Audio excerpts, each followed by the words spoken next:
വിവേകാനന്ദനെ അംഗീകരിക്കുന്നത് ഒരു തന്ത്രമാണ്, ഒരു കപടതന്ത്രമാണ് എന്ന് മാഷ് പറയുണ്ടായി. ഈ വിവേകാനന്ദനെ അംഗീകരിക്കാൻ തയ്യാറായി എന്നുള്ള ഇത്രയും നാൾ മടിച്ചു നിന്ന് അറച്ചു നിന്ന് അല്ലെങ്കിൽ അതിന് വിസമ്മതിച്ചിരുന്ന ഒരു വിഭാഗം, ചില പ്രത്യയശാസ്ത്രങ്ങളോടുള്ള പ്രതിബദ്ധത മൂലം അവരതിന് തയ്യാറാവുന്നു എന്നുള്ളത് സ്വാഗതാർഹമല്ലേ എന്നാണ് ഞാൻ ചോദിക്കുന്നത്. സ്വാഗതാർഹമല്ല. വിവേകാനന്ദനെയും കൂടി അവരുടെ ലക്ഷ്യത്തിന് വേണ്ടി ഉപയോഗിക്കുകയാണ്.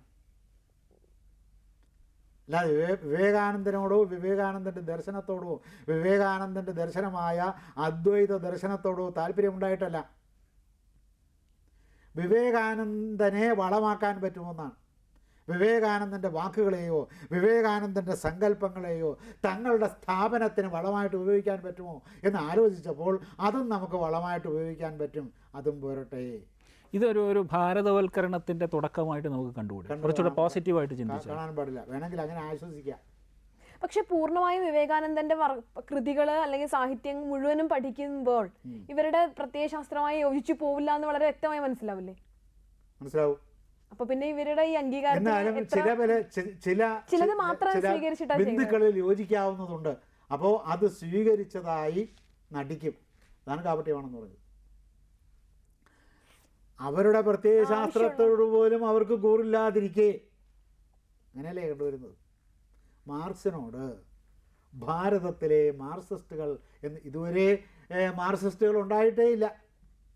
അല്ലെങ്കിൽ കമ്മ്യൂണിസ്റ്റ് എന്ന് പറയുന്നത് ഒരു വ്യക്തിസങ്കല്പമാണ്. അങ്ങനെ ആരെങ്കിലും ഭാരതത്തിലോ അല്ലെങ്കിൽ ലോകത്തിലോ ഉണ്ടായതായി പറയുന്നില്ല. ഒരു കമ്മ്യൂണിസ്റ്റും കമ്മ്യൂണിസ്റ്റായി ജനിക്കുന്നില്ല. അവൻ്റെ പ്രവൃത്തി കൊണ്ടും അവൻ്റെ ത്യാഗം കൊണ്ടുമാണ് കമ്മ്യൂണിസ്റ്റ് ആവുന്നത് എന്ന് അവസാന കാലത്ത് ഭ്രാന്ത് പിടിച്ചു പോയ അൽത്തൂസർ എന്ന കമ്മ്യൂണിസ്റ്റ് താത്വികൻ പറയുന്നു. അൽത്തൂസിനെ കുറിച്ച് കേട്ടിട്ടുണ്ടല്ലോ. അൽത്തൂസർ പറയുന്നതാണ്, കമ്മ്യൂണിസ്റ്റുകാരനായി ആരും ജനിക്കുന്നില്ല, പ്രവൃത്തി കൊണ്ടാണ് കമ്മ്യൂണിസ്റ്റുകാരനാവുന്നത്. എൻ്റെ അറിവിൽ പ്രവൃത്തി കൊണ്ട് കമ്മ്യൂണിസ്റ്റുകാരായവരാരുമില്ല. പിൽക്കാലത്ത് അദ്ദേഹത്തിന് ഭ്രാന്തായിരുന്നു. ഇത് ഭ്രാന്തായപ്പോൾ പറഞ്ഞതല്ല, ഭ്രാന്ത് പിടിക്കുന്നതിന് മുമ്പേ പറഞ്ഞതാണ്. ഭ്രാന്തെന്ന് വെച്ചെന്നാൽ മാനസികമായ കടുത്ത മാനസികമായ അസ്വാസ്ഥ്യം എന്ന് വേണമെങ്കിൽ അതിനെ ഒന്ന് മയപ്പെടുത്തി പറയാം. ഭ്രാന്ത് തന്നെയായിരുന്നു. അപ്പോൾ എന്ന് അദ്ദേഹം പറഞ്ഞിട്ടുണ്ട്. അപ്പോൾ സ്വന്തം പ്രത്യയശാസ്ത്രത്തോട് പോലും കൂറ് പുലർത്താൻ മനുഷ്യർക്ക് സാധിക്കാതിരിക്കെ ഇത് കമ്മ്യൂണിസ്റ്റുകാരുടെ മാത്രം കാര്യമല്ല ഞാൻ പറയുന്നത്. അദ്വൈതികളിൽ, അദ്വൈതത്തിൽ വിശ്വസിക്കുന്ന, അദ്വൈത ദർശനത്തിൽ വിശ്വസിക്കുന്നവരിൽ അദ്വൈതികളായി ജീവിക്കാൻ പറ്റുന്നവർ എത്ര പേരുണ്ട്? വിരലിൽ എണ്ണാവുന്നവരെ ഉണ്ടാവും. അപ്പോൾ ഇത് കമ്മ്യൂണിസ്റ്റുകാരുടെ മാത്രം പ്രശ്നമല്ല, അല്ലെങ്കിൽ വേറെ ഏതെങ്കിലും ഒരു പ്രത്യയശാസ്ത്രത്തിൽ വിശ്വസിക്കുന്നവരുടെ മാത്രം പ്രശ്നമല്ല. എല്ലാ പ്രത്യയശാസ്ത്രങ്ങളിലും വിശ്വസിക്കുന്നവർ അഭിമുഖീകരിക്കുന്ന പ്രശ്നമാണ്. കാരണം പ്രത്യയശാസ്ത്രത്തെക്കാൾ പ്രധാനമാകും പലപ്പോഴും ഒരു വ്യക്തിക്ക് സ്വന്തം ജീവിതവും സ്വന്തം സുഖങ്ങളും. പ്രത്യയശാസ്ത്രത്തിൽ ആകൃഷ്ടരാകുന്ന ആദ്യത്തെ വിഭാഗം ആളുകൾ ചിലപ്പോൾ ത്യാഗങ്ങൾ ചെയ്തു എന്ന് വരും. പിന്നെ വരുമ്പോഴത് സ്ഥാപനമായി, അത് സ്ഥാപനവൽക്കരിക്കപ്പെട്ടു. പ്രത്യയശാസ്ത്രം സ്ഥാപനവൽക്കരിക്കപ്പെട്ടാൽ അത് പിന്നെ എന്താകും? അത് മതമായിട്ട് മാറും. മതമായിട്ട് മാറുമ്പോൾ മതത്തിന് ഒരു ഭരണത്തിൻ്റെ ശൃംഖലയുണ്ട്. അപ്പോൾ മുകളിലിരിക്കുന്നവൻ പറയും എന്നതാണ് ചെയ്യേണ്ടത്. അപ്പോൾ പ്രത്യയശാസ്ത്രം പോയി. പ്രത്യയശാസ്ത്രം പ്രസ്ഥാനത്തിൻ്റെ ജൈവവളമായി തീരുമ്പോൾ പ്രത്യയശാസ്ത്രം യഥാർത്ഥത്തിൽ അതിൻ്റെ ആദർശപരമായ അവസ്ഥയിൽ നിന്ന് നിപതിക്കുകയാണ് ചെയ്യുന്നത്. അപ്പോൾ ഭാരതത്തിലെ ആളുകളെ ആകർഷിക്കുന്നതിന് വേണ്ടി ഭാരതീയർക്ക് പൊതുവെ സ്വീകാര്യനായ ആളുകളുണ്ടെങ്കിൽ അവരെയും കൂടി അംഗീകരിക്കും. അപ്പോൾ ശ്രീനാരായണ ഗുരുദേവനെ അംഗീകരിക്കും, വിവേകാനന്ദനെ അംഗീകരിക്കും, അയ്യങ്കാളിയെ അംഗീകരിക്കും. ഇങ്ങനെയുള്ള സാമൂഹിക പ്രവർത്തകന്മാരെയും ആധ്യാത്മിക ഗുരുക്കന്മാരെയും അംഗീകരിച്ച് അവരെ ഇല്ലാതെയാക്കാനാണ്. അത് അടുത്ത് നിൽക്കുന്ന വൃക്ഷത്തെ ആല് കെട്ടിപ്പിടിക്കുന്നത് പോലെയാണ്. ആദ്യം സ്നേഹം കൊണ്ട് കെട്ടിപ്പിടിക്കുകയാണെന്ന് തോന്നുന്നു. ആല് കെട്ടിപ്പിടിച്ച ഒരു വൃക്ഷവും പിന്നെ ജീവിച്ചിരുന്നതായി ചരിത്രം രേഖപ്പെടുത്തിയിട്ടില്ല. കെട്ടിപ്പിടിച്ച് അവസാനം ആ വൃക്ഷം ഇല്ലാതെയാവും. അപ്പോൾ ആലിൻ്റെ കെട്ടിപ്പിടുത്തം പോലെയുള്ള ഒരു കെട്ടിപ്പിടുത്തമാണ് വൃക്ഷത്തേക്ക് അടുത്ത് നിൽക്കുന്ന വൃക്ഷത്തെ കെട്ടിപ്പിടിക്കുന്നത് പോലെയുള്ള ഒരു ആലിംഗന വൈശിഷ്ട്യമാണ് വിവേകാനന്ദനെ കമ്മ്യൂണിസ്റ്റ് പ്രസ്ഥാനം കെട്ടുപിടിക്കുന്നു. ഈ അഭിപ്രായത്തിൻ്റെ അല്ലെങ്കിൽ ആരോപണത്തിൻ്റെ വെളിച്ചത്തിൽ ഒരു ചോദ്യം ചോദിക്കുകയാണ്. കെ ദാമോദരൻ, ദേശ്പാണ്ഡെ ഇവരെയൊക്കെ എങ്ങനെ വിലയിരുത്തുന്നു? അവരുടേതും ഇത്തരത്തിലൊരു തന്ത്രമായിരുന്നു, അല്ലെ ഒരു തന്ത്രത്തിൻ്റെ ഭാഗമായിരുന്നു? അവരെവിടെ എത്തിച്ചേർന്നു? അവരെ എത്തിച്ചേരാൻ സഹായിച്ചത് ഒരുപക്ഷെ ഈ അങ്ങ് തന്ത്രമെന്ന് വിശേഷിപ്പിക്കുന്ന അല്ല, ഇവരെയൊക്കെ പിന്നീട് കമ്മ്യൂണിസ്റ്റ് പാർട്ടി തള്ളിക്കളയുകയാണ് ഉണ്ടായിട്ടുള്ളത്.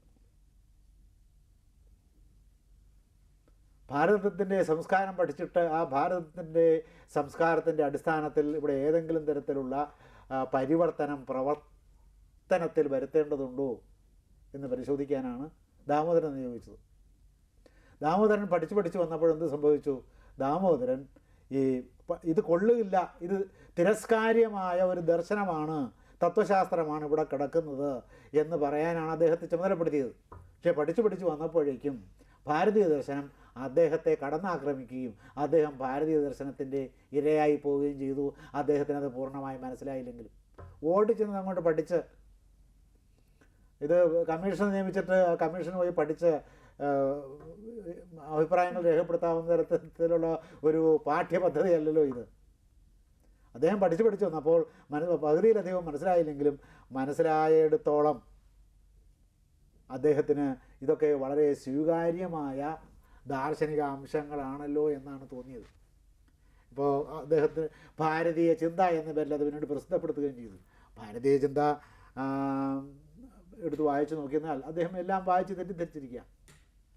അങ്ങനെ വായിച്ച് തെറ്റിദ്ധരിച്ചിട്ട് പോലും ഭഗവത്ഗീതയെക്കുറിച്ച് അദ്ദേഹത്തിന് ഭഗവത്ഗീത അങ്ങനെ നിരാകരിക്കേണ്ടുന്ന ഒരു ദാർശനിക ഗ്രന്ഥമല്ല എന്ന് അദ്ദേഹത്തിന് പറയേണ്ടി വന്നു. അതുകൊണ്ട് പിന്നെ അദ്ദേഹം പ്രവർത്തിച്ചിരുന്ന പ്രസ്ഥാനത്തിന് അനഭിമതനാവുകയോ അദ്ദേഹം തൽക്കാലം പ്രസ്ഥാനത്തിൽ സജീവമായി പ്രവർത്തിക്കേണ്ടതില്ല എന്ന് വരികയോ ആണ് ചെയ്തത്. അപ്പം നിയോഗിച്ച കാര്യത്തിനല്ല അദ്ദേഹം ഊന്നൽ കൊടുത്തത്, നിയോഗിക്കാത്ത ഒരു കാര്യത്തിനും കൂടി അദ്ദേഹം ഊന്നൽ കൊടുത്തപ്പോൾ അദ്ദേഹം ക്രമേണ പ്രസ്ഥാനത്തിൽ നിന്ന് കൊഴിഞ്ഞു പോവുകയാണ് ഉണ്ടായത്.